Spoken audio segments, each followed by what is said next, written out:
Health officials are warning travellers to the Pacific to be on high alert as dengue fever cases rise across the region. Outbreaks of the mosquito-borne virus have been reported across several island nations and are driving an increase in infections amongst returning Kiwis. Mark Thomas is Associate Professor in Infectious Diseases at the University of Auckland and joins me this morning. Mark, good morning. Good morning. How worried do we need to be? We don't need to be very worried in New Zealand about dengue fever. Unfortunately, in other countries, dengue fever is a real problem. But tourists or family, visiting family back in Pacific Islands, yes, can catch dengue fever and it can make them unwell, but it usually doesn't kill anybody in New Zealand. They may have an illness that leads them to being in hospital for a few days, but that's usually the end of it. And the illness usually is composed of fever and sore muscles. It's one of its names is break bone fever, and people have pain often in their limbs that feels as though the bones in inside their body have been broken. So it can be painful and annoying, but it doesn't usually make people very unwell in New Zealand.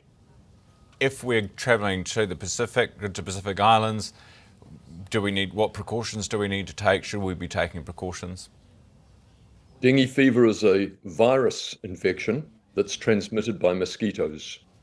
There's a range of different mosquitoes around the world. We have Culex mosquitoes in New Zealand, and they don't transmit dengue fever. But in the Pacific Islands, they have mosquitoes that are Aedes mosquitoes, and they do transmit dengue fever virus. And so the way of preventing infection, or trying to prevent infection with dengue fever, is to use precautions that reduce your chances of being bitten by a mosquito.